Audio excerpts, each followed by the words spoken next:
Jeff Barton is Phoenix's first African-American city manager.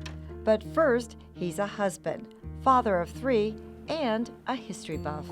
He married his college sweetheart 21 years ago. He went to Morehouse.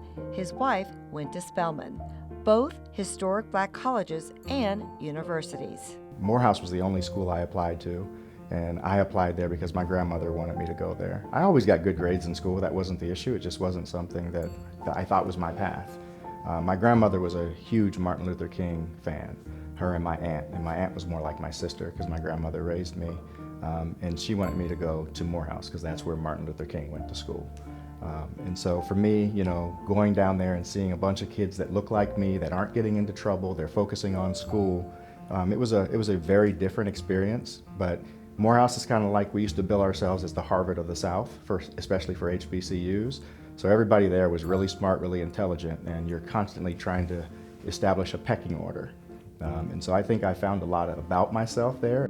Finding and learning more about himself and his love for African American history is evident as his office walls adorns key historical figures.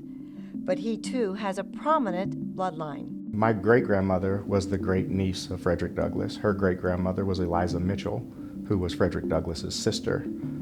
So I've got, that is in my blood. And so that's important to me. I also, on my mother's side, my grandmother's great-grandfather was also in the 54th of Massachusetts, and several of his brothers was in the lesser-known 55th of Massachusetts. So history is something that's in my blood, it's in my DNA, and that's partly why I probably love it as much as I do. I used to box, but for me, Muhammad Ali is the epitome of everything that we were going through in the 60s. He wasn't afraid to speak his mind. He wasn't afraid to tell you that he was black and that he was proud to be black. His time at Morehouse and his bloodline has shaped him on who he is today. Moving to Phoenix brought him an exciting career with the city, one that would make a difference in his community and his grandmother proud. My career at the city started about 23 years ago. I started as an internal auditor, worked my way up in audit and progressed to a senior level auditor. And in audit, you're always dealing with things after the fact, and I wanted to see how it happens on the other side before the decision to spend the money. And so I took a position in budget and research. Jeff took his knowledge and promoted to Deputy Director in Budget and Research, and later became Director. That position and that department gave me the opportunity to have a very healthy work-life balance, which was really important to me because I didn't grow up with a father in my house, and so I always made a pledge that I was going to be there for my kids. He's part of an elite group where only 3 out of every 100 city managers are African American. That number should be higher, given that we do make up a significantly higher percentage of the population.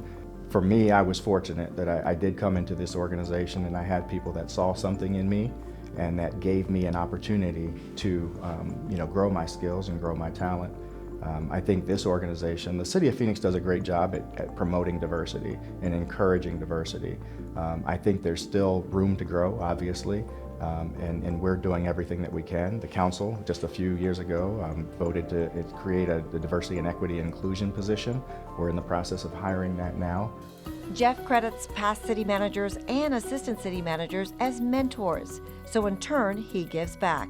So I make a very pointed effort to make sure that I mentor others and give my time to other folks, all levels of the organization, because you never know where that hidden gem is going to be. I mean, who knew when I was an internal auditor 1 that I would one day be city manager? I'm very comfortable with people of lower means than I am. Growing up in public housing, you see a lot of the bad side of society. And when I was younger, I always wanted to be in a position that I could help people that were in positions like me.